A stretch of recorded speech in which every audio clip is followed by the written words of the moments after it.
Good evening, everybody, and welcome to the Herd Racing League's coverage of the ZRL Playoffs Round 2.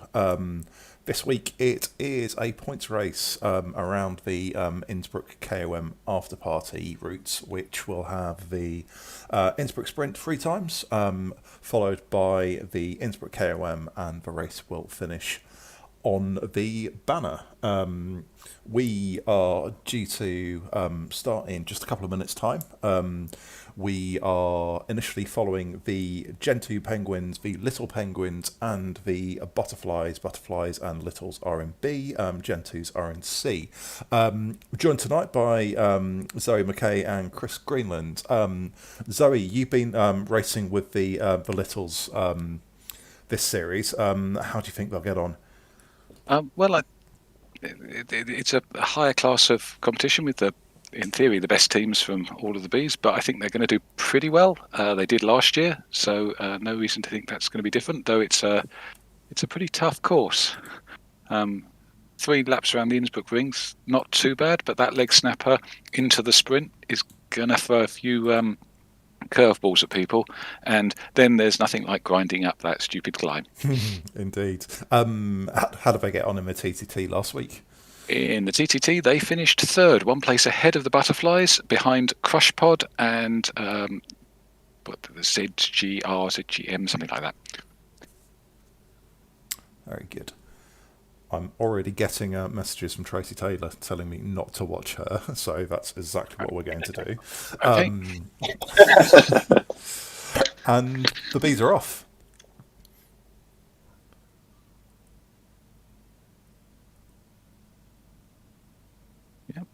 Marilyn, who I'm following, is putting down the statutory 4.5 to 5 watts per kilo to get us just out of the gate, because it's not a Zwift race unless you start on the red line. Absolutely not.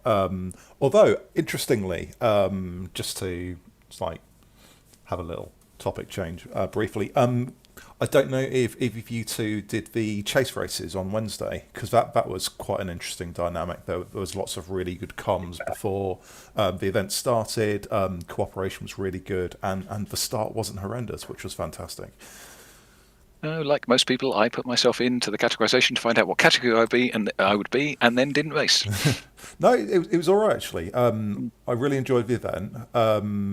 The start was hard, but really just because you went straight up the 3% hill out of the Watopia pens.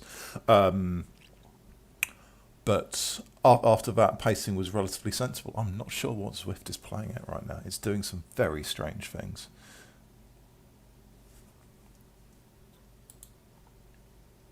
Yeah, I'm expecting this to get pretty soft between the sprints on the first 3 rounds. That climb is going to weigh heavily on everyone's attention. So it's likely to go really, really hard up the leg snapper, because that's what I'd do if I was racing. I'd be hammering that leg snapper and trying to force a selection. But then it's likely to get pretty soft after the sprint, I think. Yeah, I would agree. And it's a slightly uphill sprint as well, isn't it? So that does make it even harder, which is always nice. All sprints are uphill as far as I'm concerned. I managed to get dropped on the sprint in Kasipats, which was a pretty good effort, I think. Yeah. 3 people decided to mutually assure destruction with burritos right in front of me as I was tagging on the back of the pack. And I never got back on. Never mind. Chris, who are you watching at the moment? Or are you still having internal struggles with Zwift and computers? It's an existential crisis. I'm questioning all my life decisions at this point and trying to fan view anybody. So as soon as I get somebody, I will link up my video. But for the time being, I'm just cursing the companion app and the Zwift interface alternately. So nobody at the moment, but I'm trying to get in. And Tracy has started off nicely, happily sat in this front group. It's certainly, well, I mean, I don't know what you're seeing in the Bs, Zoe, but looking at the Cs, they seem to be taking things relatively steadily. Looks like Tracy's holding around about 2.5 watts a kilo. So I think everyone is basically settled in for the action that will come up in, I guess, about 10 minutes' time with the sprint. Yeah, it's looking like the bees are hanging around 3. I mean, Marioline is doing 2.5, but then, Marioline's so good at drafting that she could do 2.5 with most groups and somehow manage to stay on. But yeah, this is certainly not going particularly hard. They've upped it a bit as we go up this unnecessary climb over the river. I think it's easy to think that Innsbruck is flat all the way around apart from the leg snapper, and it's really, I mean, it mostly is, but there are these little climbs that just irritate you a bit. Yeah, definitely. But no, I definitely agree that the perception is that the whole lap is flat apart from the leg snapper, but there are definitely some like 3 to 5% ramps around the place. Yeah, I mean, you're gonna have to work to get dropped on them, but they do just like work your legs a bit. Yeah. And as you're trying to go, like recover, particularly after the first couple of laps, on the third lap, those can get a little bit, just like, do I have to do it? Oh, apparently I do. Which is pretty much how I feel about most climbs. So.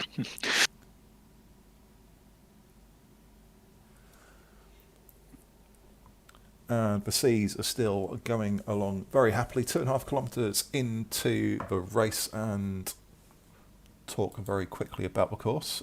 So it is 37.4 kilometres in length. It's just over 23 miles.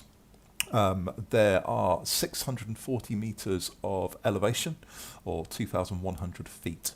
And obviously the vast amount of that is going to be the KOM itself, which I think is around about 450 metres. But we do have 3 lots of a leg snapper to add to those, which I'm sure will be deeply enjoyable for all involved. Who doesn't love a leg snapper? Actually quite like the leg snapper as climbs go. It's only short and you get the nice rest on the other side. That's true. Although on this route you may get a very brief rest on the other side, but you come pretty quickly into a sprint afterwards. Yeah, and then there's that long bit back past the start finish, so yeah, it's not too bad. Yeah, and the leg snapper is essentially let's call it a minute sprint. So you're basically looking to do your best 1 minute power over the top of that hill. Maybe slightly more, maybe slightly less, but that will definitely hurt with the sprint coming so shortly afterwards. Talk about point structure. So there will be FAL points on offer for each of the sprints, and the best sprint times over all 3 of them will also be given FTS sprints. Don't ask me how many points are on offer, because I'm afraid I do not know. But with that, so there's going to be expect attacks on the leg snapper and also on the sprint itself. So we'll see people trying to drop other riders on the climb and then trying to have enough power to attack the sprint as well. But obviously, if you don't take it hard enough on the climb itself, then you're going to be potentially out of a running for the points over each sprint. So we'll certainly see how that goes. How far away from the leg snapper are the bees now? About 6 inches. On the mini map anyway, so they're just turning over the river, and then it's left, right, and climb.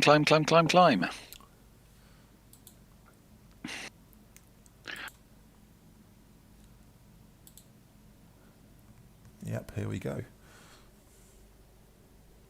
So we've got some red numbers in the Bs, which is not a surprise. Maryline's doing 7.0.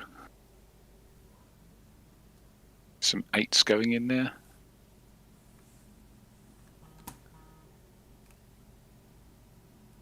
Good point to deploy the feather. Very useful feather. What power-ups do we have today? Now you're asking. Well, apparently we've got the feather. There's one. We do indeed have the feather. And what else do we have? So we have definitely got a selection in the Bs. There's a front group with Maryline and Lucy and a few others. Yoka from the Littles and Katie from the Butterflies. Just peeling off the front. That second bunch will probably glob up to them on the descent because of Zwift's unique way of doing descents. I can confirm we have the default power-ups, so we have Aero, Truck and Feather. Cool. A little bit of super tucking going on here. Excellent choices. Yeah, we've definitely got two groups. Will that main second group close in? They might. It's only a second gap. No, I think that's enough of a break to get us through the sprint. So you come into the sprint, there's the yellow house on the right, and that's when you should be going. Absolutely, and the C's are just hitting the leg snapper for the first time. And seeing some orange numbers. No surprise there. And Tracy's deployed her Feather. Okay, it's sprint time. Marieline's taken an interesting approach of being right at the front, which is perhaps not where she actually wants to be, and the 1.6 she's dropping suggests that she would rather have some people in front of her. Here's the yellow house of ill repute.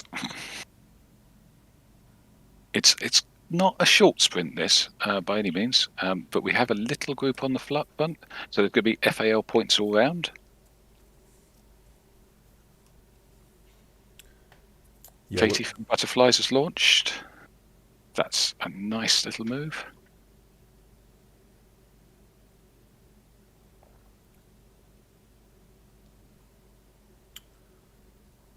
Definitely seeing big splits now in the C group as Tracy just crests the hill.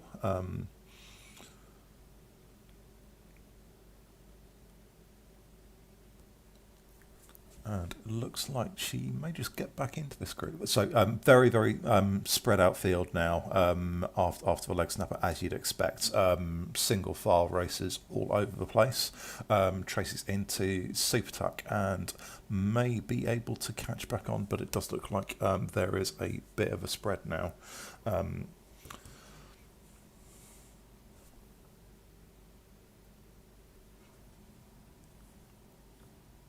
Yeah, and the bees, it's definitely looking like two groups, probably.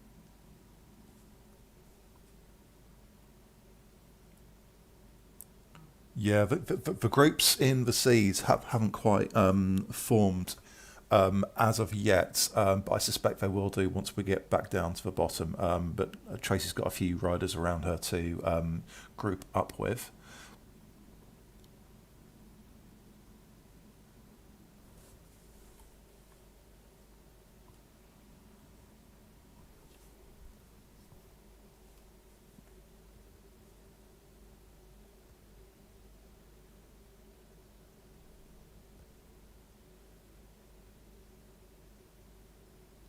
How is your battle with technology, Mr. Greenland? Ongoing. I'm in the world and I'm viewing KDC as part of the Butterfly Squad. I'm trying to generate the link and get that over to you. So halfway home. Thank you very much. Thanks for checking in. Just switched over to see how Aniko is getting on, and she has just set the 14th fastest sprint. Looks like she may have actually picked up some FAL points as well, so great job there, right at the front of the field. But I reckon the bees must have been completed a lap by now, if not very close. They're just coming up to the banner now. There's now a big front group, as expected, because everybody just sat up and stared at each other for a bit and then took a breather, which is exactly what you should be doing at this point because nobody cares about this bit. Yeah, looks pretty similar in the C. So we do have a front group that is, there's probably 15 riders in here. But the group behind is closing on, so this is going to swell quite a lot. Looks to be quite a few solo riders off the back as well, but I think that this group's going to probably double in size as we come up towards the end of the lap.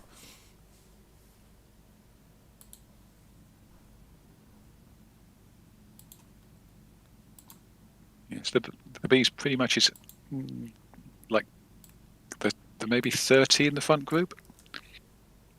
I've switched over to following Teen because she's quite good at sprints, and that might be quite exciting for the next lap round.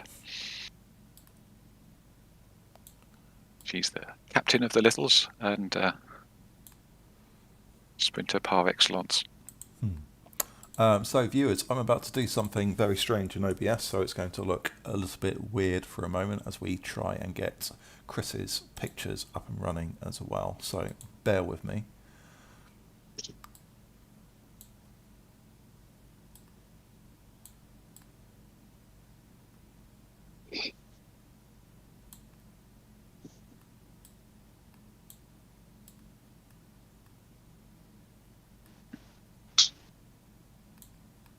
And there we go. Editing video on live is never a good idea.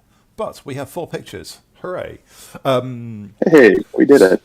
So quick thank you to Sean Fogenberg, who's actually sharing his images as well. He's actually de-essing the Little Penguins, so he's not able to join us in the commentary because he's chatting his team round the course, and we hope they do very, very well. So, Chris, you're following the butterflies. I am. I've got KDC up on the screen. Thank you, James. Thank you, Zoe. Thank you to all of our 7 viewers for your patience. It looks like Katie settled in with the front group here. We just completed lap 1, right?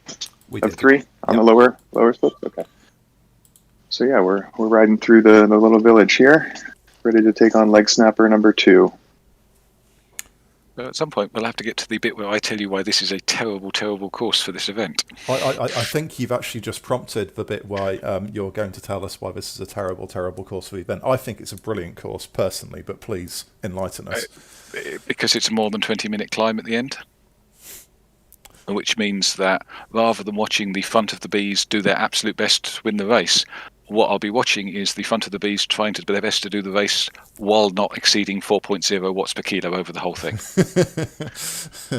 Fair enough. I think your concept of what makes a good race and my concept of what makes a good race are probably polar opposites, given that if it's got a hill in, I'm happy. If it's got a hill in, you're probably not so happy.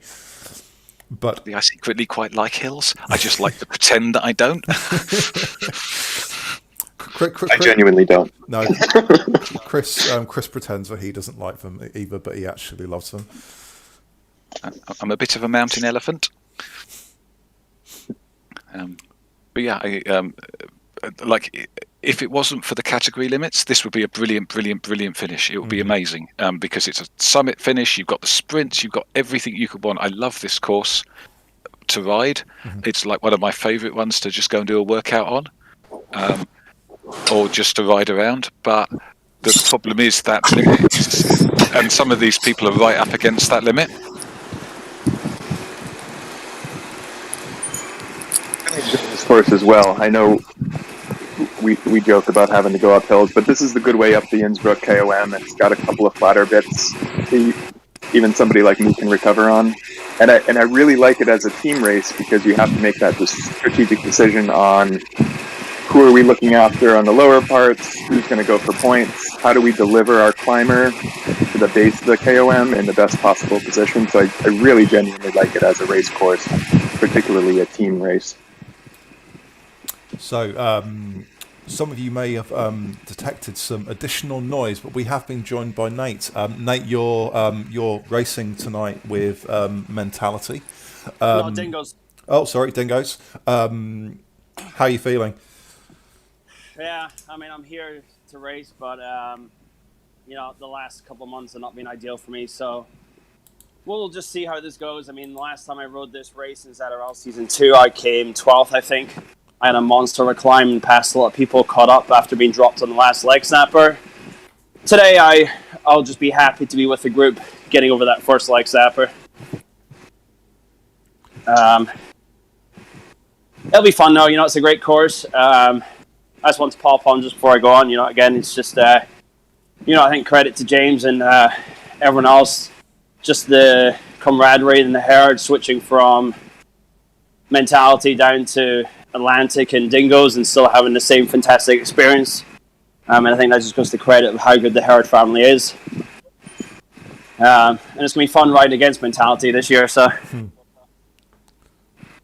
I can imagine. Very best of luck. Are you off in just over 10 minutes?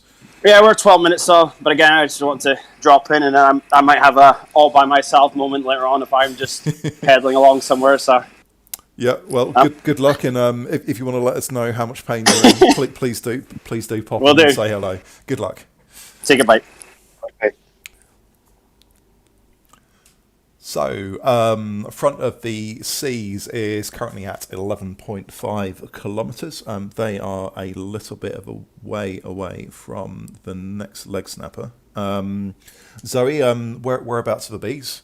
So the B's are just closing on the leg snapper. I think we're about to go through the cobbled section, which means prepare for pain. So yeah, it's through the cobbled section, left, right, left, up the hill. Very good. And Chris, what are you seeing? We're running through downtown right now. We're at 13.1, so it's running really small on my screen as part of video sharing, so it's a little harder to make out what's happening, but it wouldn't be a herd broadcast if we knew exactly what was going on, right? So yeah, there's the cobbles. We still have no idea if anyone can actually hear us, so we're just hoping for the best that we do actually have video and audio. Yeah, we're on the cobbles. We're about to go left and then right across the bridge. I'm trying to work out how many are in this front group without actually having the ability to see how many are in the front group. I think it's about 25, maybe 30. If they stop moving about, I could count them, but they keep moving about. Though less than they used to, thanks to Pack Dynamics 3.0. So, having a look on Zwift Power. Now, this may or may not be accurate. I suspect not. And it also doesn't help that it doesn't lump all the people together. It looks like about 20 in that front group, I think, in the B's. And we're on the leg snapper, right? Yep. This is the front group. Yeah.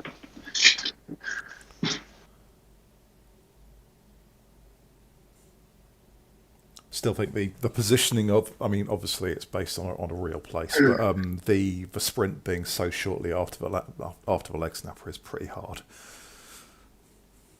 Yeah, it is, and it makes it a very interesting sprint in that quite often you can't really set up for it because you've got to get over the leg snapper. You have like no time to do anything other than just try to hang on.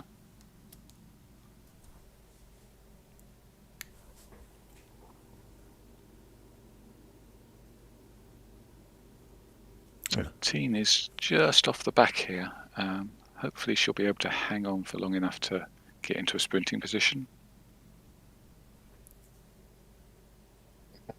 To crust with the front of that group too. So she's set up for some really good points on this second go around the sprint. I always enjoy that super tuck on the other side of the leg snapper too. That's just one of the more well-earned super tucks in all of Zwift. Yeah, definitely. It's also one of the hardest 1 minute sections in all of Zwift. Yeah. And we talk about the leg snapper, but there is this, I don't know if you guys already talked about it, but this second hill after, if it's not a leg snapper, but it's more of a leg pincher maybe. Well, the short ramp on the way down. Yeah. Yeah, that's relatively unpleasant as well. Yep. So it saps the legs even more before the sprint. Mm-hmm. So C's, front group C's are just going over a bridge now, and they'll see their favourite little climb just coming up. Iniko's very well positioned, looks to be in second wheel. Because we weren't able to, well, certainly I wasn't able to join the pens with the riders, we're sadly not able to see the individual rider positions down the right-hand sides of our screen, so we're going on look and feel, but they are, our riders are on the leg snapper, Iniko's holding mid-fives and pushing really hard, actually, holding the front very nicely. Katie's gone off the front of this group and grabbing first across the line here. Great move. Maximum points. And how did the Littles do, Zoe? Well, team clearly decided not to actually do that sprint. So I'm going to try and get over to Maryline again if the companion app will let me. What's Teen's speciality? Is she a climber? Is she a sprinter? She's a sprinter, and she is currently holding the fastest sprint time. So it was clearly a one shot, and that'll do me. She's a good 0.75 quicker than anybody else over the sprint. So that's pretty good going. So the front of the C's are over the top. You can see George and Ace and Iniko all very close together on this front group. We've got one rider just off the front, but that's going to come back pretty quickly, I think. But we are seeing splits all over the place again. And we'll see if that comes back together again once we get down to the flatter section with the sprint. So it looks like Maryline is in the front group. Let's see where Roseanne is. Well, Fanview's working. Roseanne's in the second group, so we'll be maybe closing up to the front group. And where's Yoka? And Yoka's tucked in the front group as well. That's pretty good going. So Yoka joined the herd and the Littles this season. She's been really, really good on anything that's like a long climb. She's amazing. It's just really solid power. And the Littles have been brilliant this season. It's been amazing to be part of. Yeah, glad to hear it. So sadly you're not racing today, but you did the TTT last week, didn't you? I did the TTT last week. That was fun. We went around Watopia Waistband again because the first time wasn't good enough. So they sent us back to do it again, and we did it better this time. We did it really well. Okay, sprint action in the C. Sorry, just to cut you off there. Everyone's putting out the big numbers. Looks like Iniko is just going to be first herd over the line, right in front of George. And I think they were around about 5th and 6th, I believe. So some more excellent points for Gentus. Sorry, I rudely interrupted you with a little bit of action. What's Watopia Waistband? TTT? I wasn't involved. The tip of the cap though, they started with. Still in this group. That's impressive. I'm just listening to our WTRL friends. So we're maybe not as professional as them, but we can pronounce names better. So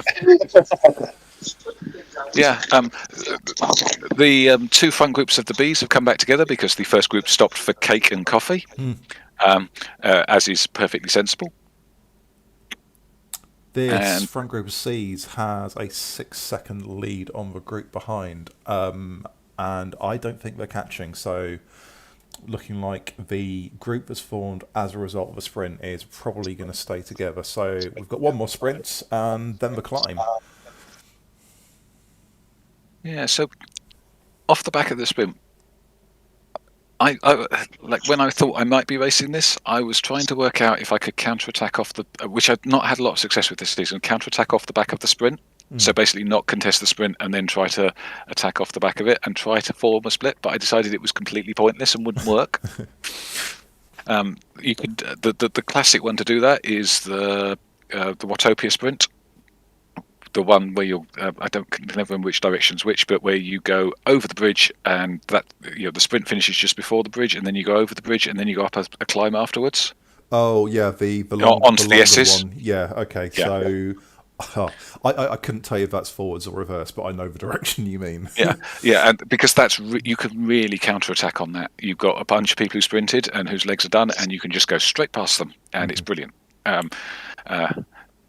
And I've had good success doing that because I can't sprint for toffee.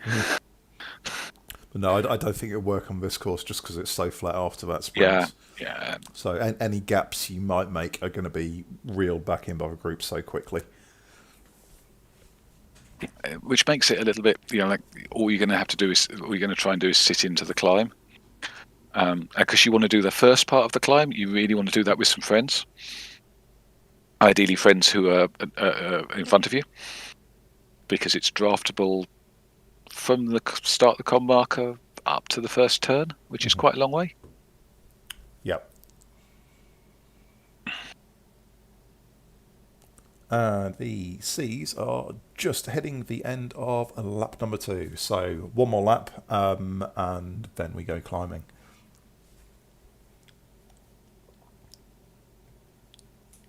Chris, what's your take on this course? So you're a really solid punchy rider, and also very good at drafting. I imagine you probably do quite well on the leg snapper, and maybe not quite so well on the KOM itself. Nailed it. Yep, that's exactly how it goes down for me. I really like this course. Like I mentioned, it has great team tactics. I enjoy the leg snapper. I can do well on it. I can go down the other side very well. And I enjoy sitting in the group and hopefully the front group and just watching people get selected away behind me. And then eventually I am one of those people. But yeah, I really like this course as more of a punchy guy. I think it's a great points course as well. Lovely to have a bit of something for everyone. Obviously, the free sprints, and then you got your, let's call it a 25-minute climb, depending on your category, after those. But yeah, no, fun course and good for a points race. Where are the butterflies?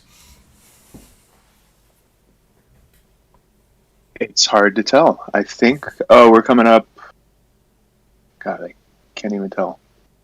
We're at 20.2. So I think we'll be, I don't know, Zoe, any idea where I am? They're coming up to the first bridge over the river, the one that's got a little bit of a drag up to it, and then we mess around in the indistinguishable downtown. Which is my only problem with this, is that I have no sense of the landmarks on the Innsbruck ring itself until we get to the leg snapper. It's basically, I know about the leg snapper and the sprint, and then there's some stuff you do in the middle. Yeah, and there's a so we're still rivers. I just think about modern hotels quite a lot when I'm riding around here, and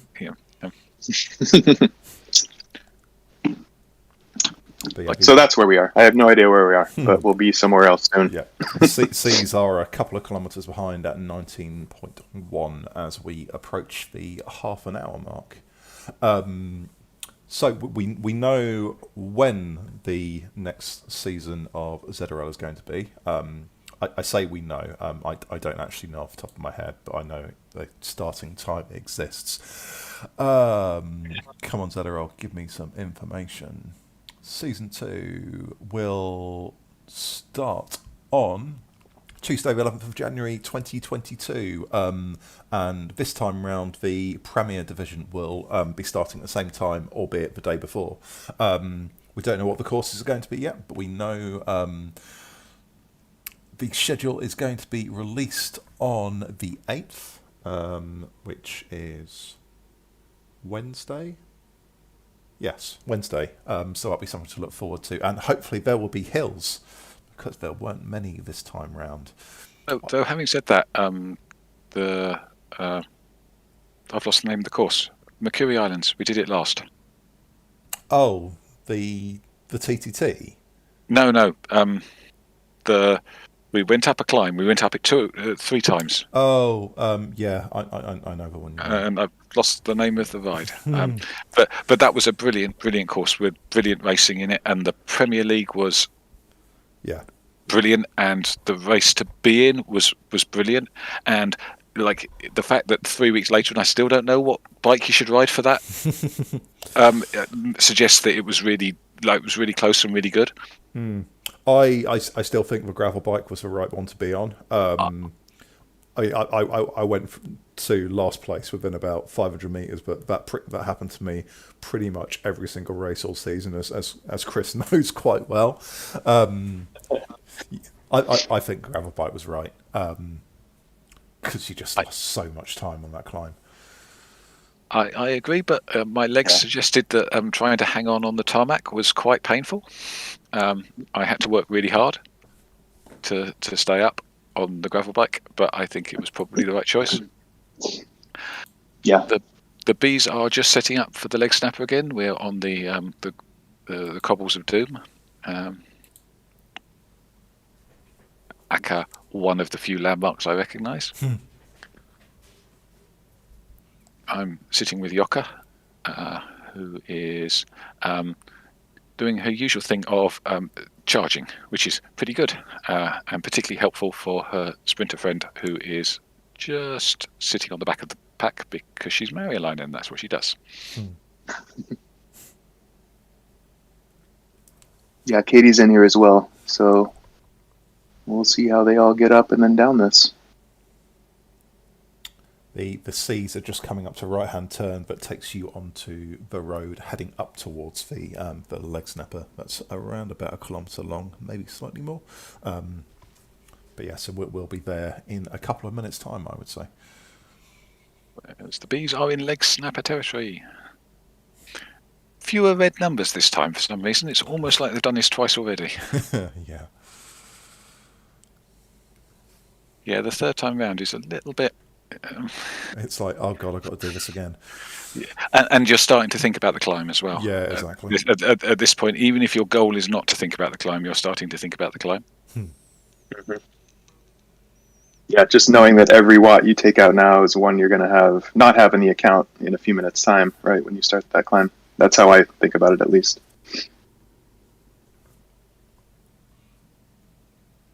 I think it depends a little. I mean, this course definitely rewards recovery, which is true of quite a lot of the Zwift courses. That being able to punch and then recover is really useful. Yeah. Also, not always the easiest thing. No, not always the easiest thing. My particular favourite is descents that you can't quite super tuck on. Those are particularly nice. On Flatland Loop, the first points race of this season, I put in a stellar attack on the downhill, and had the course been 200 metres shorter, I'd have won. But as it was, I came 17th, which was a particularly galling 200 metres. Yeah, I can imagine. And that was a surprisingly tough course as well, because it's like half of it's uphill, half of it's downhill, with a little sort of plateau in the middle. But it's the naming is intriguing. It wasn't very flat. No, I mean, I have a hope that next season we might do temples and towers, because I rode that for the first time the other day, and that's a really, really good course. Yeah, and it would be havoc in a points race. Sprinters Playground is also potentially a very good sort of 2 or 3 lap race with either 8 or 12 sprints. Rooftop Rendezvous for a multi-lap FAL points race will be epic. That is actually the Bullseye course on Wednesday. Basically a 4-kilometre lap with a KOM each time. The bees are in their sprint, and Maryline has launched really, really well from a really great position. I don't know if she's going to take first FAL point, but she might get a decent time on this. No, just lost it at the end there. Neck and neck with her. Yeah, great sprint by everybody though. Good job. C's are just hitting the leg snapper.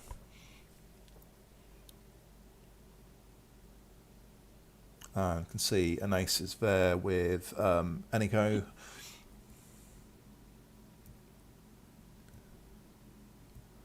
And they are holding mid-5s going up again, but Anais and Eniko are both at the front of the field and holding really nicely. They will probably be very glad to see the end of this.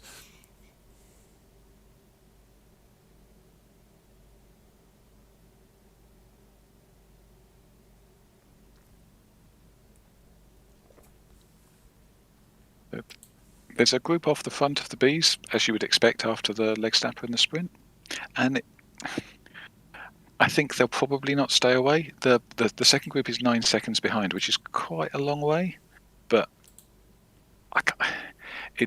it's so tempting to just sit up for this section.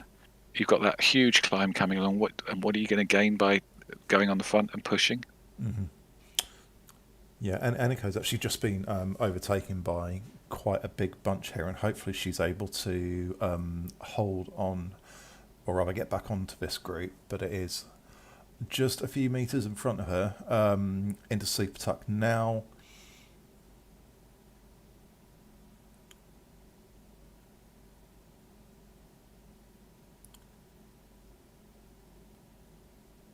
And there's a couple of splits here, so there's definitely a couple of riders just off the front group, and Eniko is just beat behind them, but just catching. But there's definitely a split. I'm just going to shoot forward and try and find a Nace.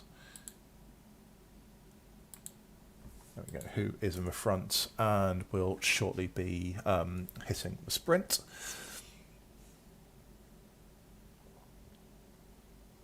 Just rolled through to the front, and we're coming up the sprint relatively shortly. As Zoe said earlier, your starting point is the yellow house, which we can't yet see, but we'll be coming up to it very shortly. Anais has found herself the perfect position at the back of this now relatively small group of about 10 riders.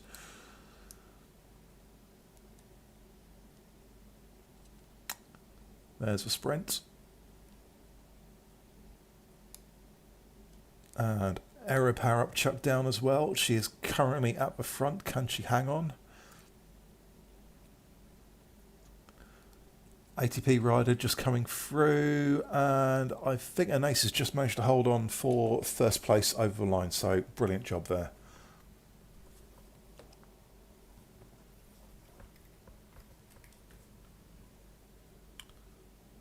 The bees just went past the start-finish point. The front group of the bees had just gone through the lap.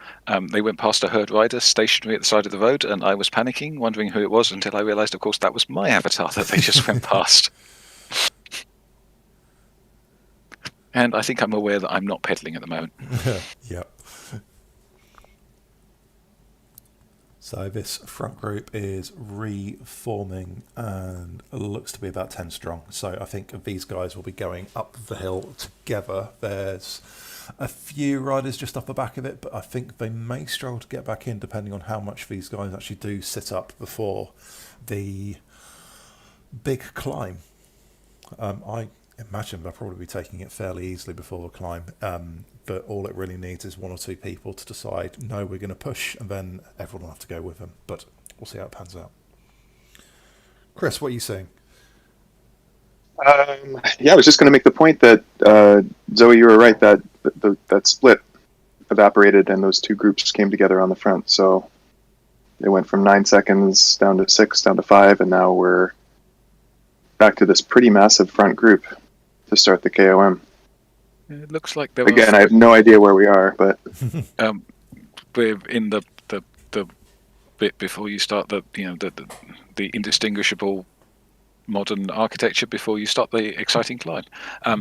Yeah, there's 3 littles in this front group: Jokka, Marjolein, and Roseanne, and Catherine's is like 16 seconds behind, which I think is too much to catch up, even with the unbelievably low power that this front group is putting out. Because of course, why would you spend a single ounce of energy that you didn't need to at this point?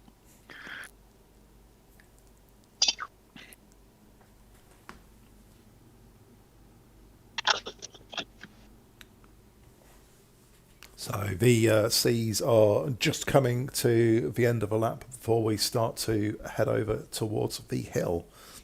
And just to quickly recap, this race finishes with the Innsbruck KOM and will finish on the KOM banner, which is how all good races should finish, at the top of the hill. Also, it's a great KOM. I mean, it's like, yeah. It not only is it a good climb with like ramps and then flatter bits, but it finishes with a flattening section. So if you happen to be next to somebody, there's a chance of a sprint off at the end. Mm-hmm. So you're not just like crawling up a ridiculous incline to the banner. It's you've done most of your climbing, like all but like a couple of meters before 300-400 meters to go, so you can actually do a proper sprint. If you've got a proper sprint. If you don't have a proper sprint, then you probably ought to have tried to win it before then. And the thing I like about this climb... Oh, sorry, go ahead, James. I was just going to say, I'm a fan of 20-minute hills, so Innsbruck KOM and Epic KOM are pretty much the only ones in that bracket, and I like both of them. I like the Epic KOM too. Though the end is weird. Like, you've got all that downhill section before the uphill section at the end. Yeah, true. But you also I like the quite downhill enjoy that bit. But of course, the question with the Epic KOM is always, am I going to the radio tower or not? Yeah, and you hope the answer is not. It's that's a fun one.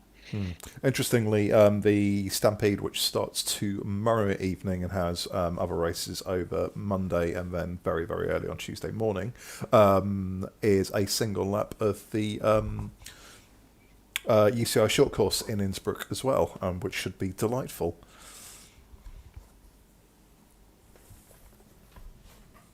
Having just gone up a hill in a TT, you have fun with that. Yeah, I'm doing it tomorrow evening. I spectacularly stuffed up the women's TT this morning, lunchtime, in that I had this excellent plan which had paid no attention to the fact that I didn't have any legs left. And so I attempted to execute my plan and got to the first hairpin on Box Hill. And, the phrase grind to a halt is the one that sprung to mind. Absolutely. Never mind. It's always next weekend.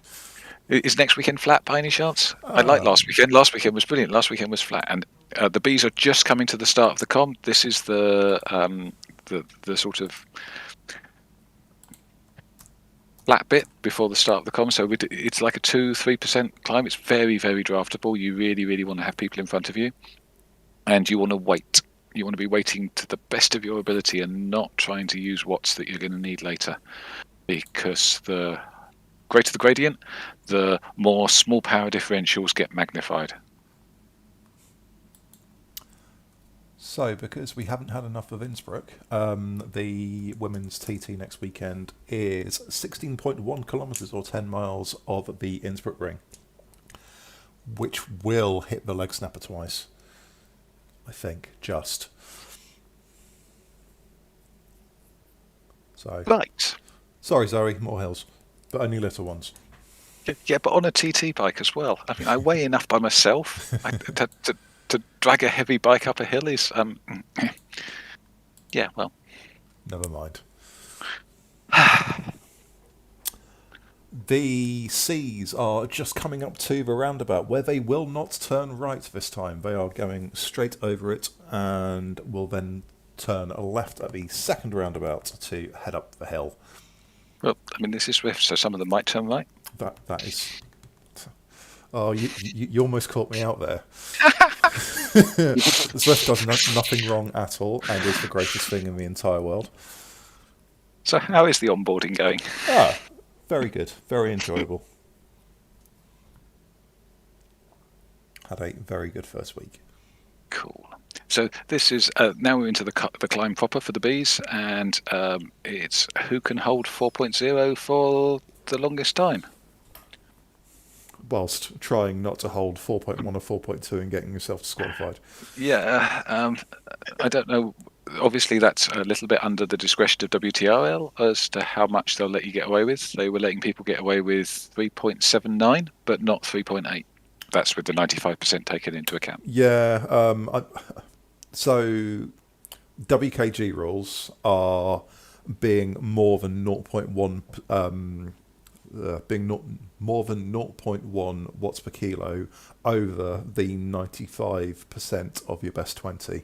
So with a threshold of 3.7, you've probably got, I guess it's going to be around doing 4 watts a kilo will potentially result in a DQ.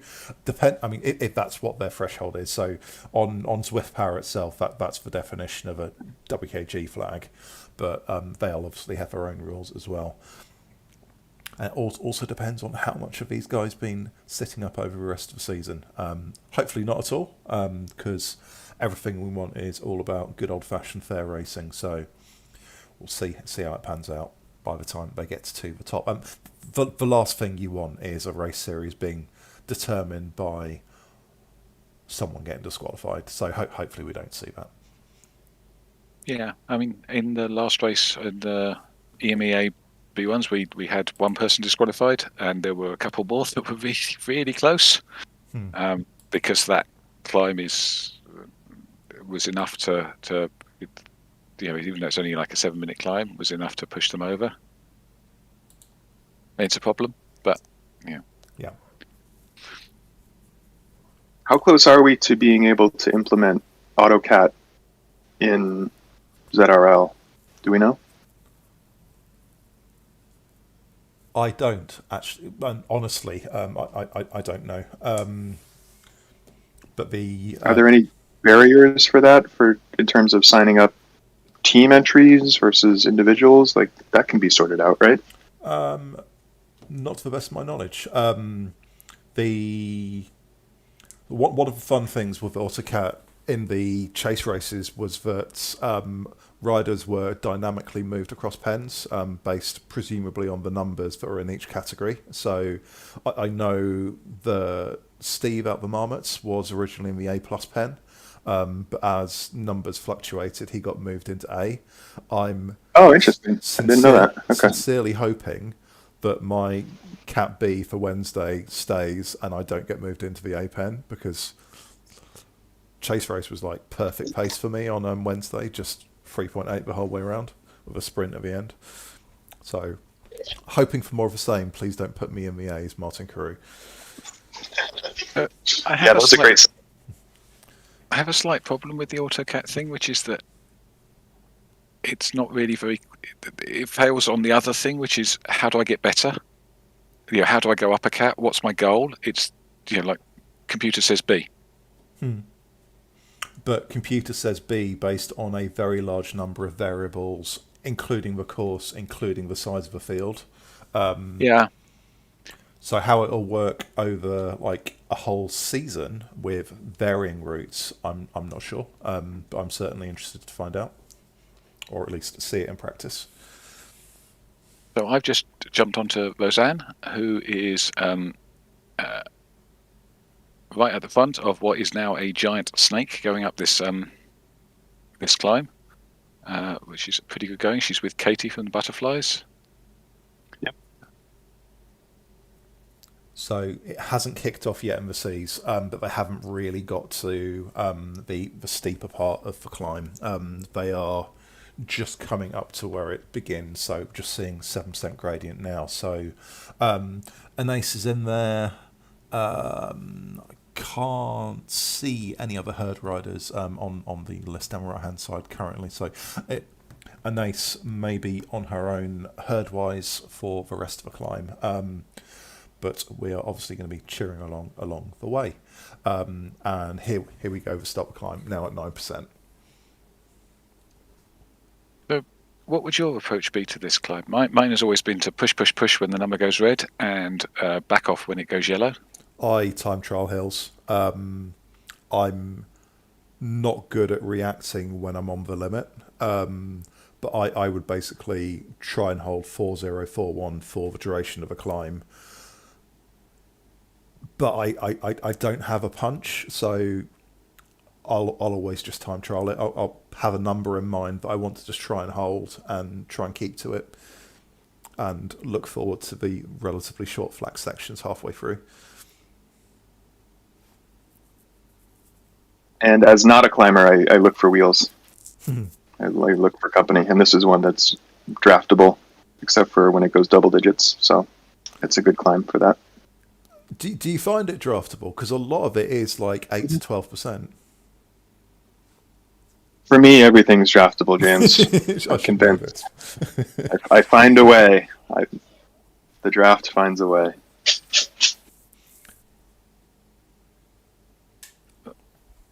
I mean, traditionally, you could draft up to what, like about 5%, and 6% is where the draft starts to really have no effect. There is always an element of draft. Even if you're going up then top, there is a small amount, but generally you would get normal draft effect up to basically from like 10 miles an hour upwards, so 16 kilometers. So an ace is doing 18 kph at the moment, so she will be getting draft. But the faster you're going, the more effect it has. But on an ace, she's doing really well. She's in second place. And it's spreading out behind. Looks to be, from looking at the minimap, but there looks to be probably 3 groups. There's this group that an ace is in with a couple other riders, and then there's definitely 2 apparent groups behind that, although the second and the third is pretty close together. But these guys are definitely starting to create a bit of a split. So there's an attack gone in the B race. Howling from DDC Xena has just pulled a gap out, but I think the pack is reading her back, this front pack, which is definitely separated now. There's 1, 2, 3, 4, about 10 riders in it. I'm just trying to sort of bridge across to Van Howling.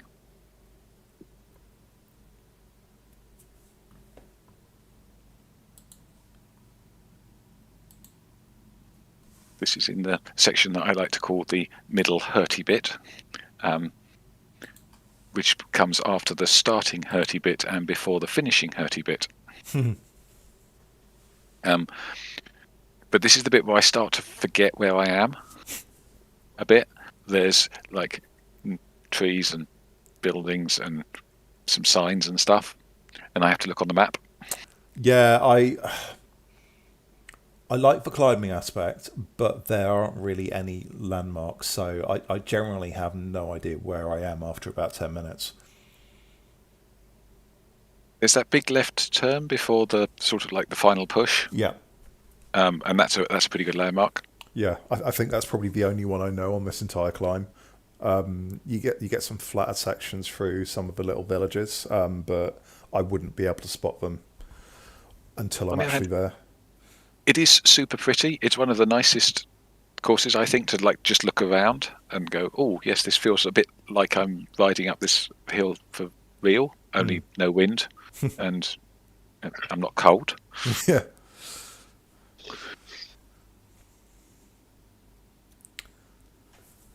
So Anace's group is definitely dropping the one behind. There are 4 riders, five riders in this group, and they're all like taking turns to lead by the looks of things. Having said that, one of them's just dropped the aero power up, and then quickly followed by the truck. Oh, it looks like we've got a bit of an attack, but nothing substantial, and it's stopped pretty much as soon as it began. But seeing an aero power up on a 5% gradient was a little confusing, and the truck's probably not doing anything much more effective than that aero. But an ace is in third wheel, watching these 2 unnecessarily used power ups. What a bizarre place to drop an arrow. Yeah, it was a little bit strange. I mean, I'm only looking at the KDC feed, so I my fear is if I click on anything and switch over to your live stream with the 4, that my video will just shut down, so I don't see. But was that to hang on to a wheel? Like, what was the context of dropping an arrow? The arrow was the leading rider. So it looked like it might have been an attack, but I'd always be saving that arrow for the finish line, because that's, apart from like a couple of flattish sections, that's really the only time you get any benefit from it. And obviously the truck power up, exactly where you would want that. And the truck power up, you're not, because there isn't that much draft, you're not really going to get much of an impact from it. But probably more effective than using the arrow. So I've given up really trying to understand everyone's logic when they use power-ups. After people threw anvils in at random points on some courses. Like for example, James, I was watching you in the chase race, and for some inexplicable reason, you ended up with 15 seconds left on your draft at the end of the race. What was going on there? Well, the fact I even remembered to use it in the first place was a bit of a miracle, because I have a tendency of forgetting everything when it's the last 200 metres. And to be fair, I didn't really need it anyway, because I was happily sat in the pack. But, I mean, power-ups don't make that much difference, but deploying them at the right moment can give you just a little bit of an advantage.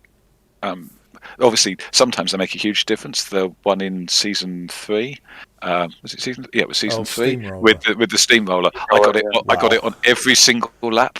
I had it on 1 out of 3, I think. Why? Yes, I was first across the line on all 3 sprints. Why did you ask?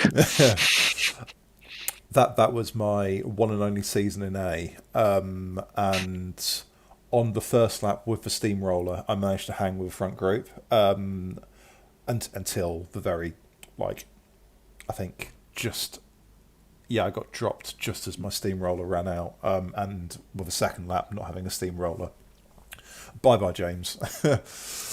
You had to use it at the right point. It was important to leave it later than your instinct said to use it. Yeah, you wanted definitely. You wanted it right at that steep bit, but it was huge.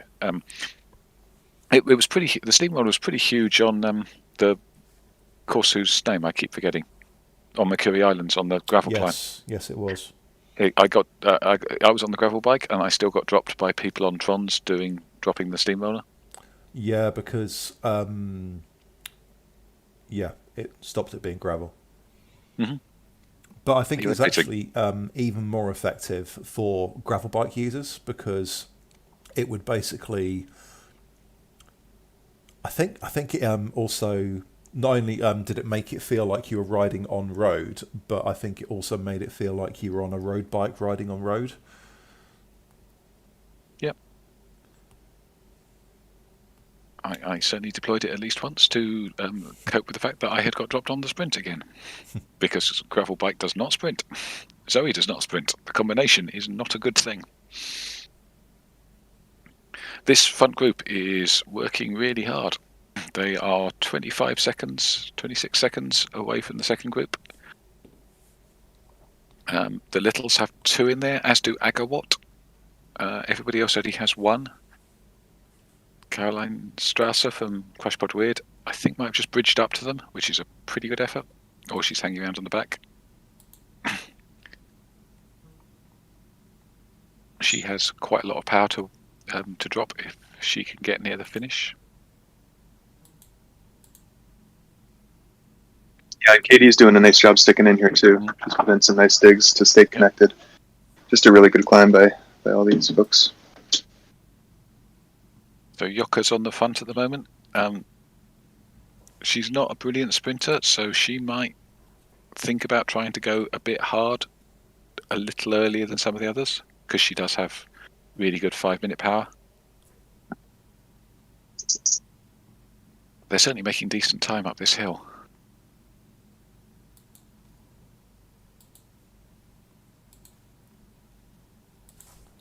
Finish is at the banner itself, right? There's not a mystery blue banner 100 meters after the banner.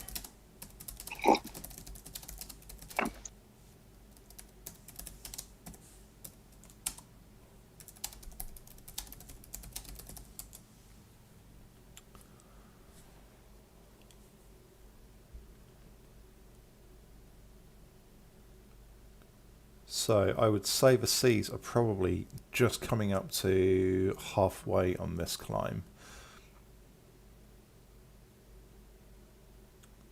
We're at 33.7 kilometres, and Ace still leading the way.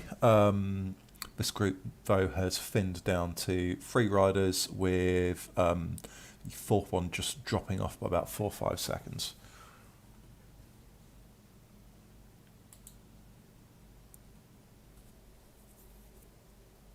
Yeah, I've just noticed that the power's just starting to kick up in this front group.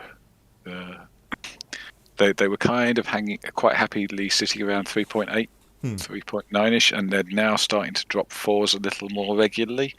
Obviously, power readings, they go up, they go down, they go up, they go down, but it's just starting to get a little bit hotter at the front.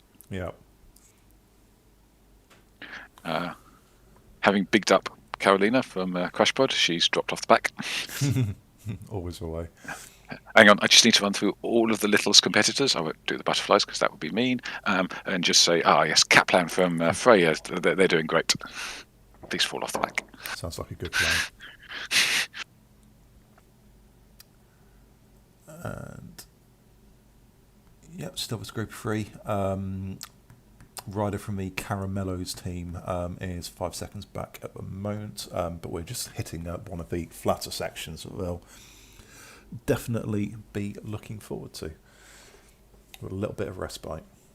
The herd riders in this front group for the Bees have done unbelievably well. It's to have three riders up here is spectacular.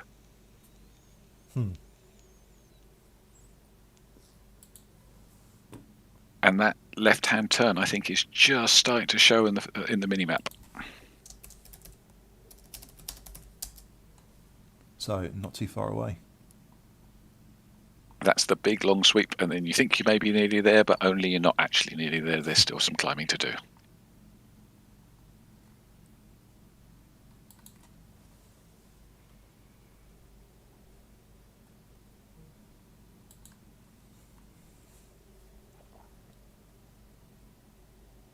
I think Roseanne is just starting to feel the pace. She's dropped her feather, which is either she wants to get back to the group or she's really struggling, but she did just put 5 watts, 4.7, 4.8, so maybe she's got some left.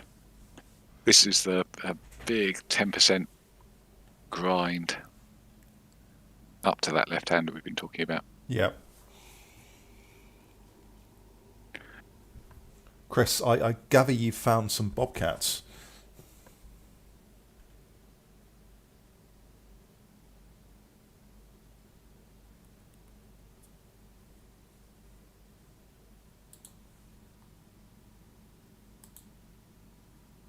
Earth to Chris.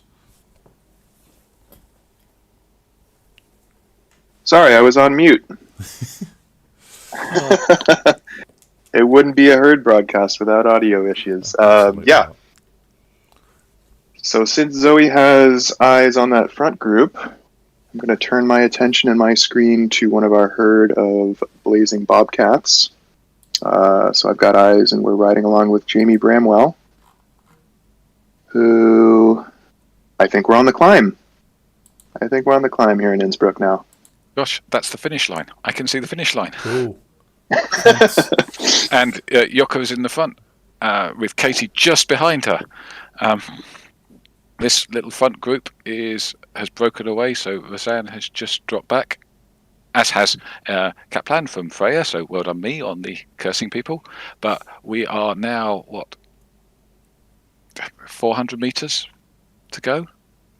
Maybe a little more? Just starting to flatten out as well, I'd have thought. Yeah, 4%.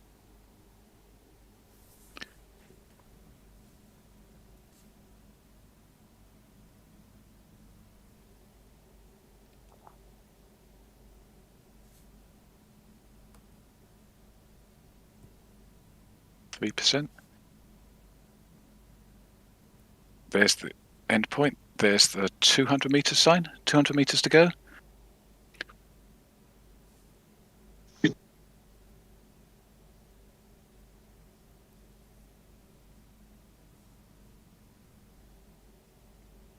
Van Howling putting down 9 watts per kilo.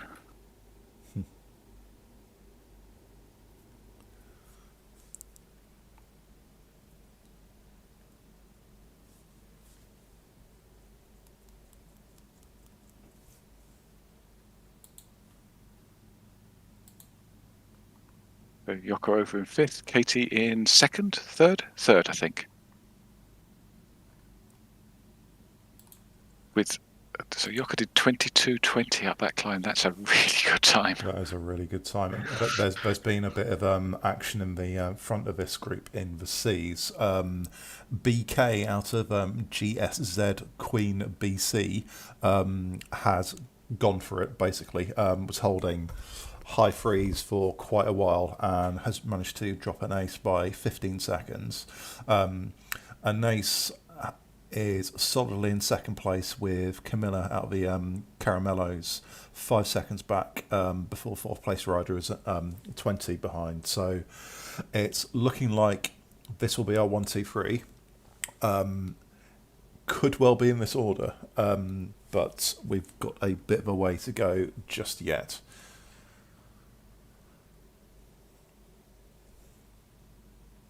Zoe, I don't know if you want to, with your race over, do you want to switch over to the men's and see how they're getting on? Yeah, I can try and do that. Let's see what I can find.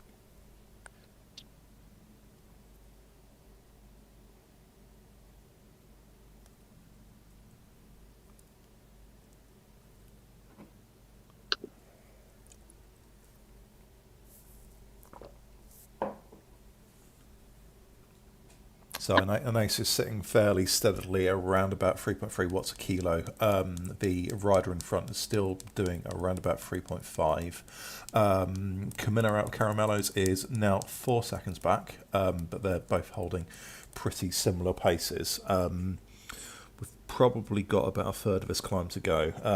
Definitely coming towards the pointier end. So probably, I guess, another 7-8 minutes of climbing to go. How far up the hill are our Bobcats, Chris? I have no idea. Jamie's at 33K flat, riding up a 7% grade, and Also, I can't tell one curve from another on this. already. Oh, yeah. Yeah. Looks like about halfway up on the mini map, which is even more mini on my screen. Yeah. So I'd say about halfway up. She's got a rider just a few seconds up the road, and an Emperor Penguin just about 30 seconds behind her. So pretty much having to solo this unless she can hook onto one or two of these riders in front of her, which is that's what I would be doing, putting in every effort just to hook on a wheel here. Yeah. I have to say, this is a tough course for D riders. It is long and it has a good old hill in it. So absolute kudos to all of our Ds who are taking part in this. Really, really well done.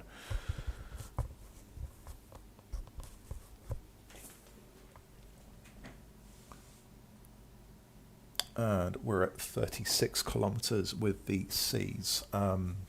Looking at the mini-map, which luckily on my screen is slightly bigger than Chris's, I'd say well over 2/3 for climbing's been done now. But an ace has been rejoined by Camilla out of Caramello, whereas the BK rider off the front has now got a lead of 25 seconds. So I'm pretty certain she's going to take the win. And we've got 3 riders in this group. We've got Emily out of TBR, an ace, and Camilla. And one of the drafting dinos is only 2 seconds back now as well. So this is all coming back together. So looking like it's going to be a tough finish, but we'll see how it goes. Zoe, have you managed to find anyone in the mixed race? Yeah, so I found Nate. Oh, very good. Having scoured my friends list, and he seems to be in the second group, and I think they might be heading for the climb. I'm not entirely sure. They're at 27 kilometres, so I think that's the start of the climb. Yep, I think you're right. Not quite entirely sure which category I'm watching or which team, but there we go. Nate is, I think he said dingoes. Yeah, he said dingoes. And he's in Cat C. Cool. This is it. So I remember being chased up this climb by Nate in the infamous animal names broadcast. which is still one of my favourite things to go back and listen to. But I was disappointed that I was not Zebra for the whole thing, or possibly Zonky, which is a thing. If you cross a zebra and a donkey, like if they, literally cross, not like it's not like a joke, then you get a Zonky. And not a Deborah. Yeah, I think that episode will live on in history for many, many years to come. Actually, we are, surprisingly to me, we can see the finish line.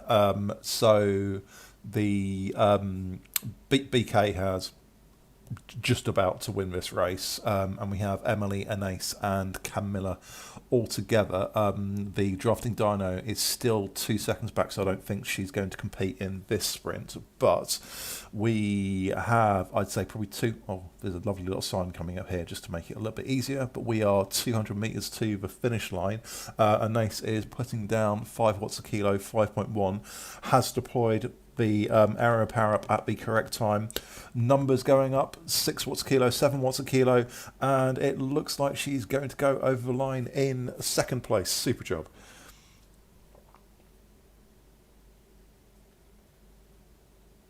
As I quickly try and find people I'm following.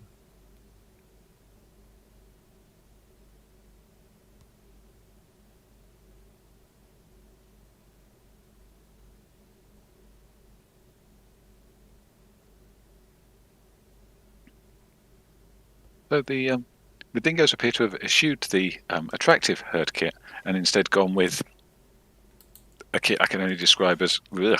I think because there were 2 herd teams both in C, they made an executive decision for one of them to use herd kit and one of them not to. So I've just flicked over to watching Mark John, who represents the herd of pacing Palominos in Cat B, and he has actually sent me some insider information. So Silvio Estrate and Mark were both targeting the sprints. Cam St. Pierre and TJ are going to kick on the hills. Now, because we're fan viewing, we don't know what position anyone is, but it looks like Mark is actually in the front of this, so he's having a good ride. I think he's in the front group, and they have around about 5 kilometres left in the race. But this is a huge front group. It's ridiculous.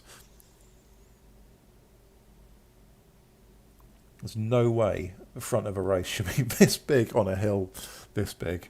But there are an awful lot of riders very, very close together, and Mark's putting out a stellar effort to be hanging in here. It looks like he's probably averaging around about 4 watts a kilo.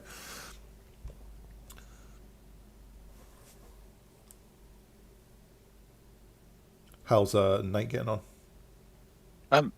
Well, he's riding along doing 2.5 watts per kilo. He's got some people in front of him, or at least he had some people in front of him before he decided to zip past them a bit. But there's a long snake. It looks like maybe the second and third groups are likely to coalesce at some point in the near future, or at least turn into one giant conga line.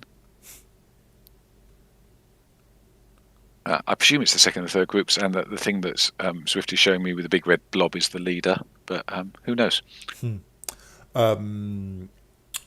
Bees have relatively recently hit this climb, which is why that group was quite as big as it was, and it's now splitting up a bit. But I'm going to see if I can find Cam St. Pierre.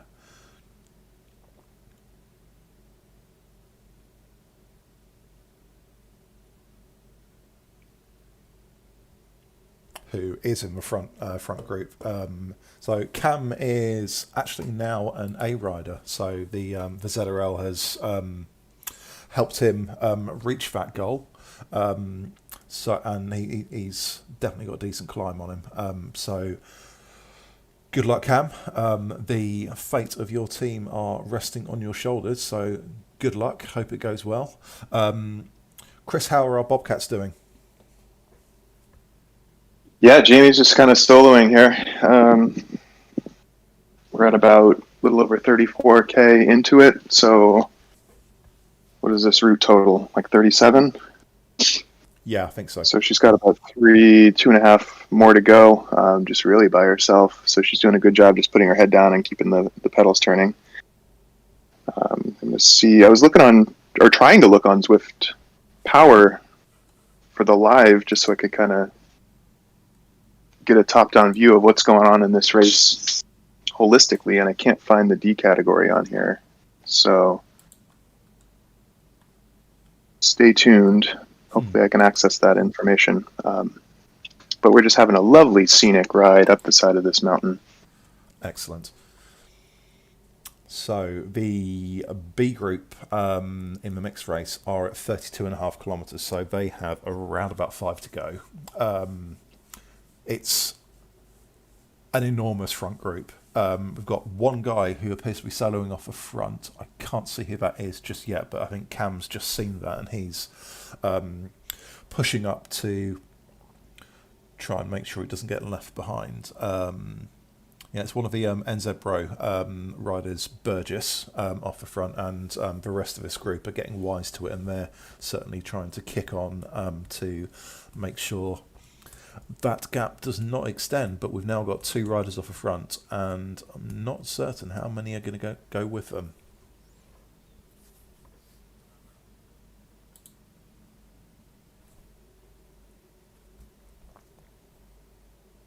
So I've jumped over to Tim Watkins. I called him Tim because that's what his name is in Zwift. Is it T.IM? No, it's TIIM. Okay. Who I think is with the Pacing Palominos. He's a B cat, but I think he's riding with the Cs because I think he catted up as late in this season. Mm-hmm. And he's sitting in a group that I think it's kind of the front group.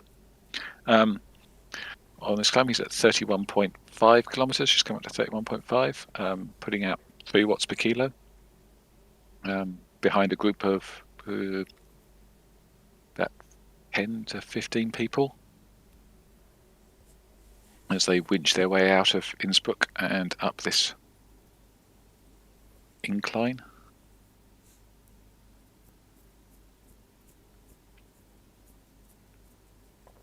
So this front group in the Bs has actually come back together. Don't know how on a hill like this, but it's still enormous. Having raced in B1 this season, the quality is phenomenal, and so many really strong riders. Chris, you'll be able to testify to that one as well. Yeah, I mean they're basically A's. The top level of B is essentially an A race. Mm-hmm. Saw TJ in here as well. Actually, first time I've seen him. So both Cam and TJ are both in the front group, which is, as I said, enormous. It doesn't even really seem to be showing any sort of signs of splitting as well, which, given the hill, I was a little bit surprised by. Getting a couple of people just roll off the front a little bit and they seem to get pulled back in again. But yeah, about halfway up the hill now. 4K to go.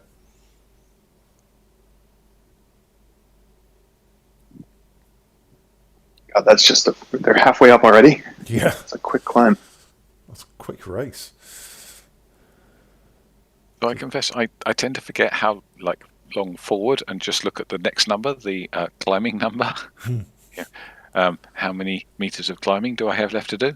Yeah. Because that's the one that seems to be hurting my legs more than the forward one. Yeah. No, I've definitely done that as well.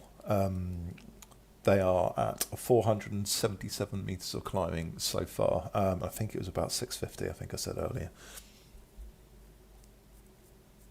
I mean, because this climb itself is like 420, is it? Something like that? Yeah, that sounds about right. So they've done 200 meters before on the leg snapper, which is not nothing by any means. No. Though I note it is pretty much the amount of climbing I have to do to get to the to my actual real life cycling club, which always makes me feel a bit resentful of all the other people who are like, "Oh no, we've just come around the corner." No, when we very foolishly, very occasionally do the Ventop route after 500 meters of climbing, I like to remind myself I've still got an Alp to go. And those meters go down very, very, very slowly. All right, 3.5k to go. And we're just hitting one of the flatter sections, so this group will probably come back together. Not that it's really split. Cam's still in there, TJ's still in there. Looks like Cam was just using a little opportunity to catch his breath back before pushing out some big watts again.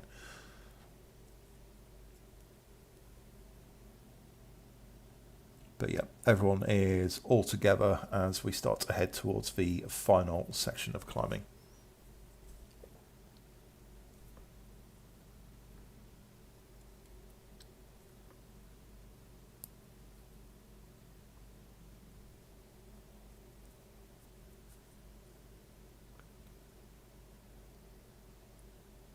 Here's the latest update on Chris's battle with technology today. I'm back on Zwift Power Live, hoping to get status on the D category and our Blazing Bobcat friends. And I'm getting A, B, and now C as live data, but still no D. So, what distance are they at now?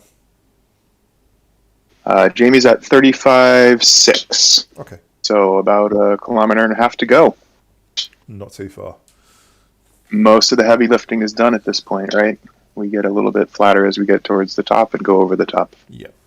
So she's doing a great job. The RPM are staying high, which is always, I mean, that's the battle, right? That's one of the things that Zwift has helped me do is I always went into hard gear and just mashed it.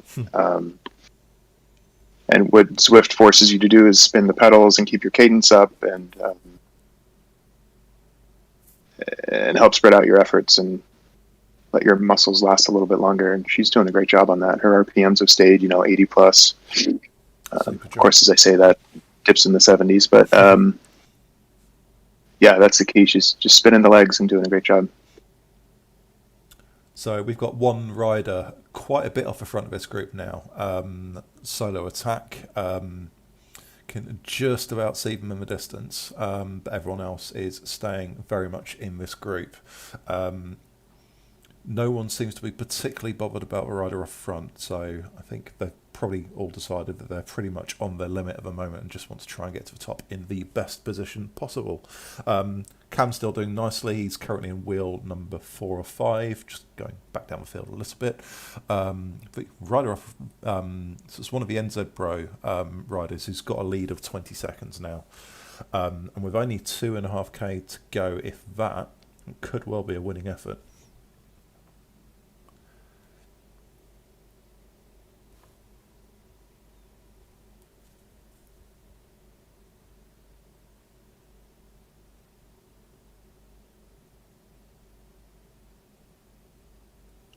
I think it'll be interesting to have a look at this B field and see how many of them have actually upgraded to A. I mean, obviously, if you do that outside of the first 4 races during the regular season, that's absolutely fine. Well done. But looking at our B1 division, there are quite a few A's in there, so I imagine this playoff final is probably quite similar. Good to see TJ still in here. He's sat right next to Cam. We're coming up to around about the last 2 kilometres, so the road is just going to start to veer around, and then it'll be the dash to the line before we know it. Yeah, I've gone ahead and opened another device to watch along with you, James, because I was tired of not being able to see what you were looking at. So that is a big group at this point. Yeah, it's up huge. The hill. So this is going to be. I don't think I've ever seen I don't think I've ever seen a group this big at this stage in a climb. So that'll be a really dynamic finish too. These guys have gone 3 times round, 3 times up the leg snapper, climbed this hill, and now it's going to end in a bunch sprint. Yeah, getting a little strong now, right? But still, yeah, it's going to be a bunch sprint. at a summit finish. Yeah, exactly. Crazy.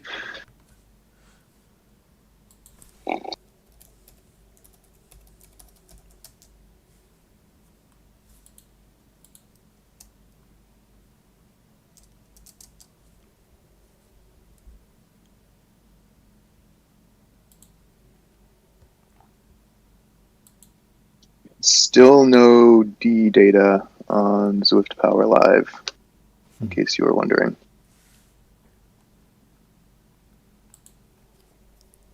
So Jamie's, she's inside 1K to go now. Gradient eases up. Yeah, she'll be very glad to see the flatter sections.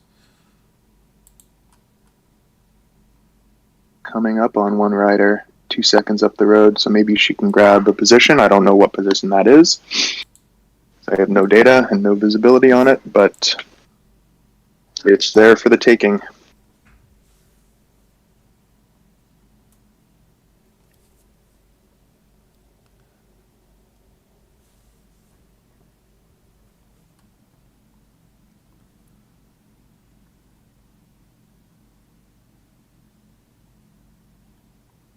There you go. Yeah, this could be a 2-up race to the line here for Jamie.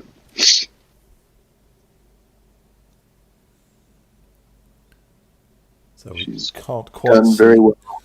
can't quite see the banner in this B race yet, but it is just it's just come into view on the minimap. So they are now just hitting the flat section round. I'd say probably about a kilometre to go, so it's going to get pretty quickly, I'd have said.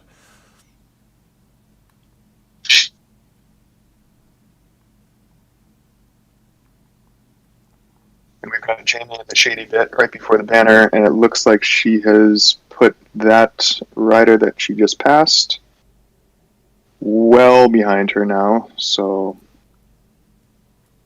there's always a chance, but I would like to say that she will cross the line ahead of that rider.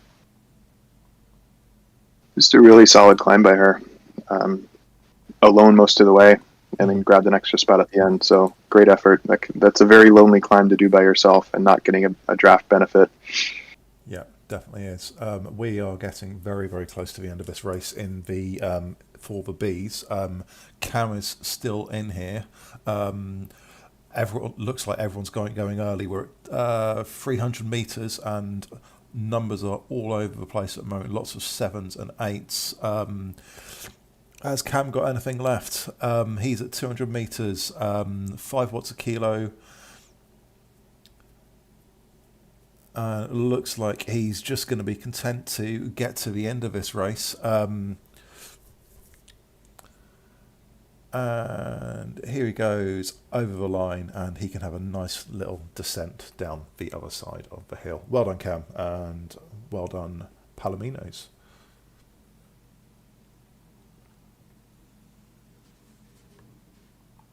And it looked like some appropriately deployed power-ups in that race.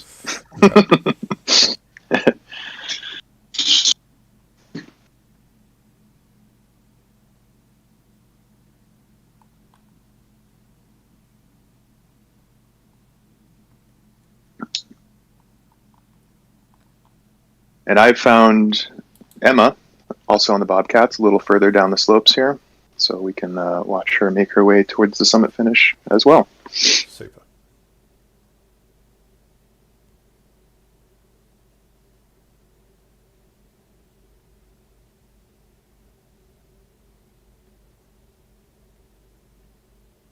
This really is the good way to go up this KOM, right? The other way, I don't think I've done it. The other way is definitely harder. That is much harder. I think I've only done it to get the route badges, and thankfully you've never sent us up that way, right, on a race? Or have you? We did Actobahn once. Ouch. Oh, yeah, I've already forgotten it, yeah. Block that out of my memory. Just managed to find Dennis Wade out of Mentality to keep an eye on. They are at 33 kilometres, so 4.5 to go. So I'm still with Tim Watkins, who's churning his way up this climb. It's a bit hard to work out where he is, or you can't have that far left to go. He's at 34.5 kilometers. Feels like it's been quite a long climb for him. I think it's quite a long climb for anyone. It is, but I mean, looking at his avatar, the way that Zwift renders avatars based on your weight is interesting, because it appears to think you mostly carry it in your biceps.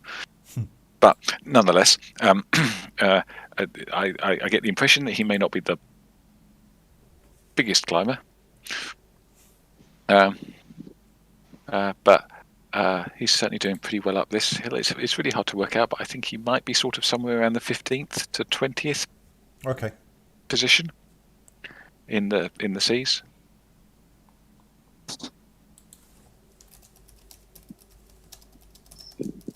And they've certainly just gone past one of the rows of flags that I occasionally notice between staring at my stem.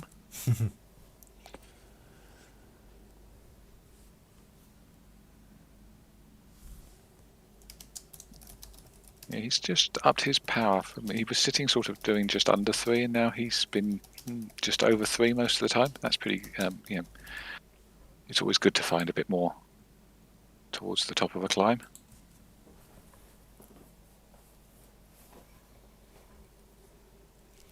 It is very hard to work out where people actually are. Sadly, the position's not being displayed because we weren't able to get into the pens. But Dennis is doing a nice job. He is at 33.5 kilometres with T. Fisher out of mentality. Looks like they're riding up together and just trying to get the best place possible that they can.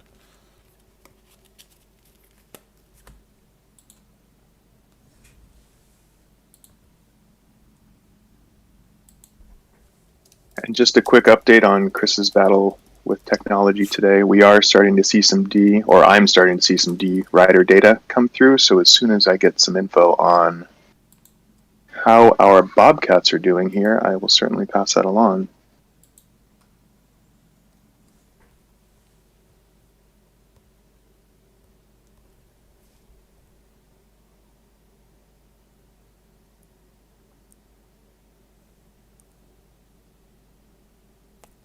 What distance is Tim at, Zoe? He's just gone over 35 kilometres, 35.2 at the moment, and 565 metres of climbing, which I think means he's only got like 75 metres left of climbing. Not too far away. He's about 1.5 kilometre in front of Dennis. 70 metres maybe. So Tim's definitely at the pointy end of a race. Yeah, but there's this long queue of some people in front of him. I mean, I hope they're C's. They might be B's. They'll only be able. You'll only be able to see the same category. So okay, they should all be C's. Yeah. In which case, there's a long line of C's, each riding their own unique individual race, which is often how it feels on this climb. I find it very hard to stay in a group on this kind of ascent. Yeah, me too. I mean, by which I mean everyone rides away from me, but it's just hard staying in groups on climbs. Yeah, and partly because you're not getting any benefit, and partly because the groups aren't big, the stickiness isn't as big. Though I still get irritated by what happens on descents in groups. That annoys me immensely. The bit where I was off the front of a race and going down a descent and putting out more watts per kilo than anybody else and weighing more than anybody else and still got caught was a little annoying. Yeah.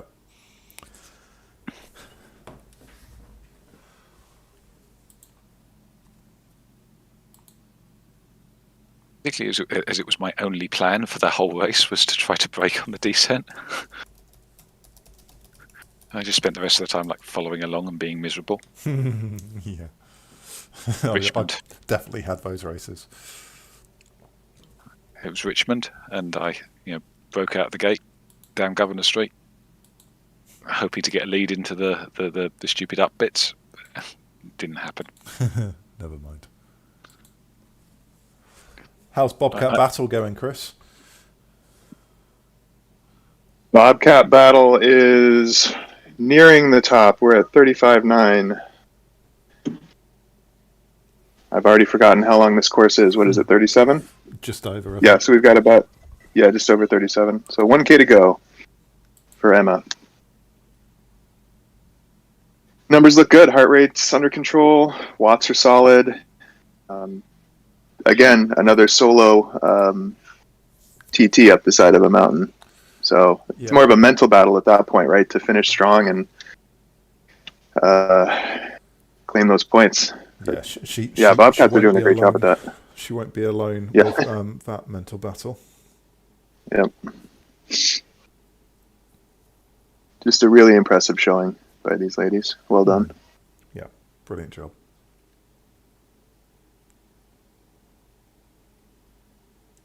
Zoe, you gutted not to be out there, or are you looking at this hill thinking, "Oh, that was a good decision"? Well, how can I put this? So my legs are not in a good condition at the moment. I've been I'm doing structured training and all those exciting things, which basically means I can't move my legs around at all at the moment. So there was a possibility that I would be racing tonight, but Maryline was able to go, so I did not have to, which I am quite grateful of, because I think I would have not been very good. But I do like this course. It is fun to race it. I've really enjoyed this ZRL season. I know it's perhaps a little samey in that there's been a lot of punchy climbs, and the less said about the tour of Spew It Well, the better. That was irksome.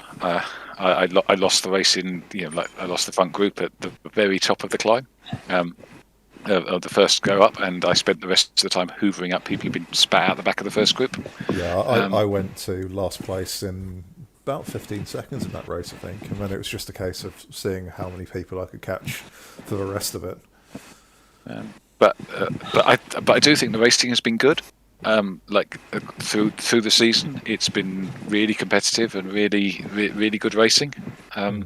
So whilst I wouldn't mind a flatter course here or there, and I mean, I understand the arguments, but I'd love one ITT.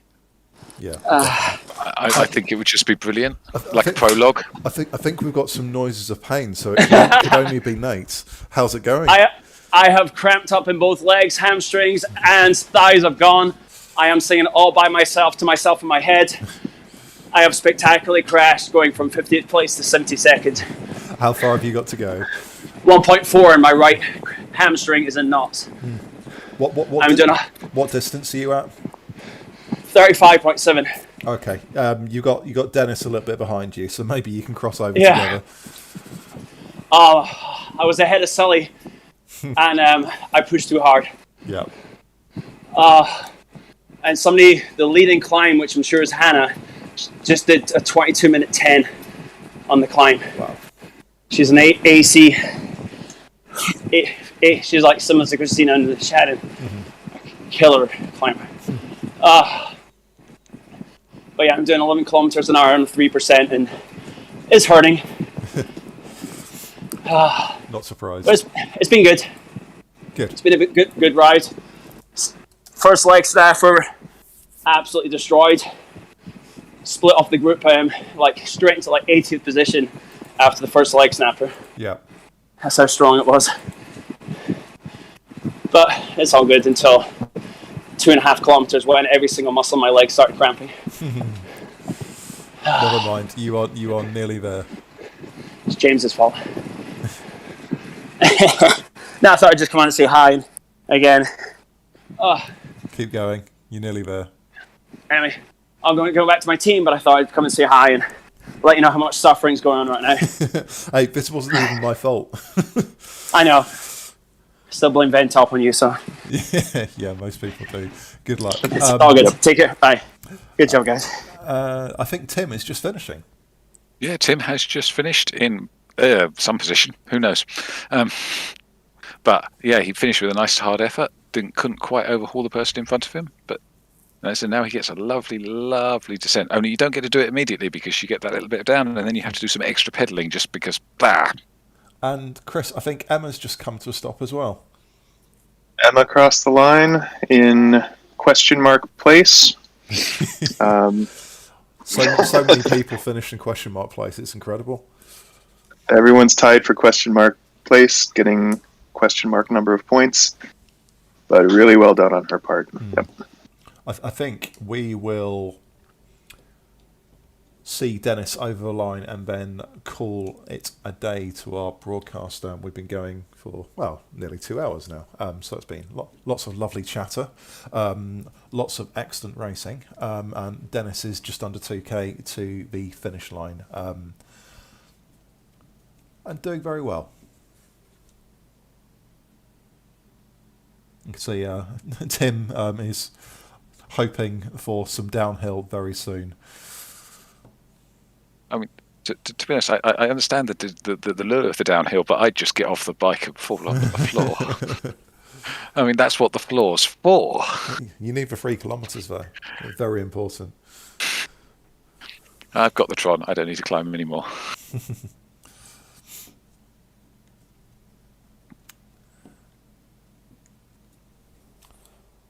So, Dennis is just not too far away from that last little segment where it flattens out a little bit. So, about, I think, 1.5 to go, maybe fractionally over. So, not too far away.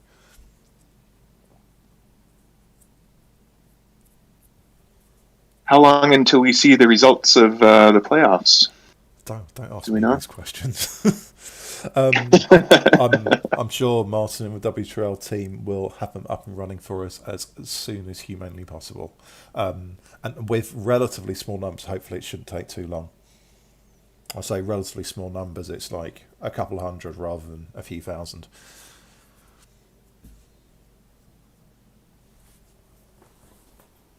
Either way, a great season by all. So,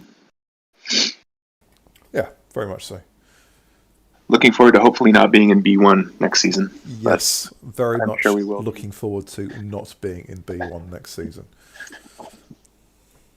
I said that after the previous season, and then we got slotted in B1 again. So, Yep, unlucky.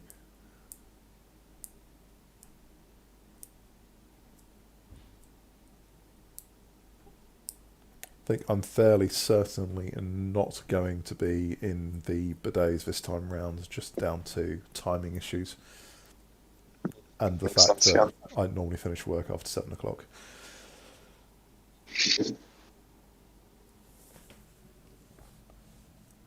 Dennis, just which zone are you thinking of riding then? I might do East Coast Americas.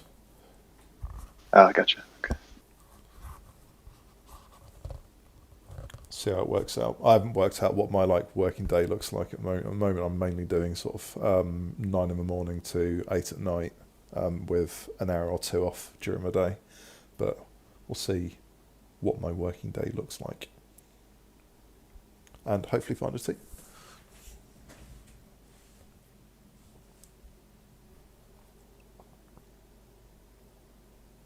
Not too much further for Dennis. Can see Nate just a little bit up the road from him, just over 1 kilometre, and it looks like it's just going to flatten out a little bit.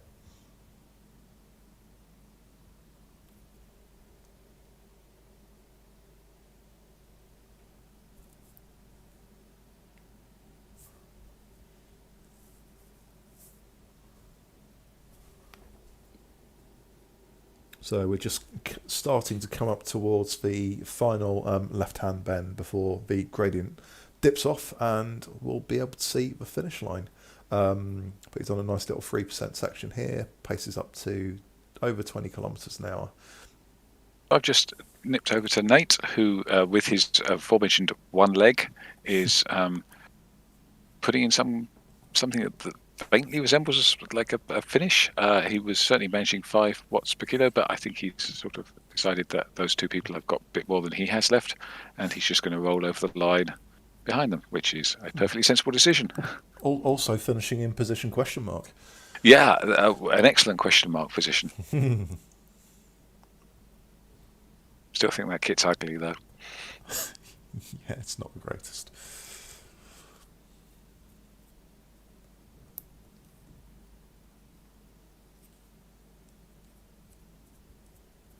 And Dennis can see the finish line as well. So we'll also shortly see the 300-metre banner, which he'll be delighted by, I'm sure. The pain is over. Yeah, well done, Nate. I had to get my bike like 3 times to stretch. My right leg was gone. I was like shooting pain I've never felt ever on a bike before. It's even worse when I had to get my bike in HSRL for a minute to stretch and still won the race. And you managed to finish ahead of Dennis, who's just at 2:50 to go. Oh, that was pain. 1:17. That's not bad for me.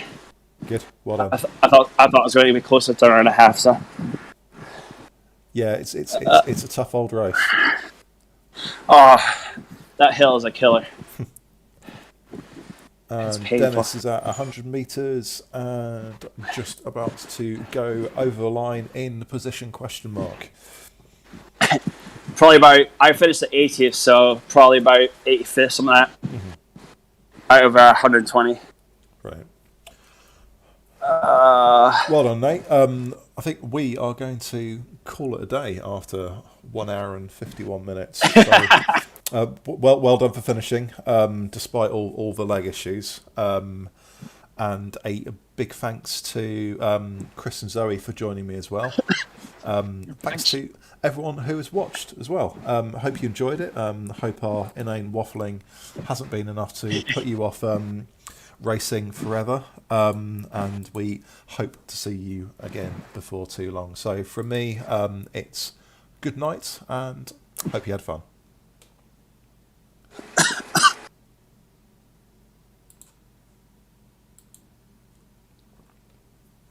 And we're clear. Woot.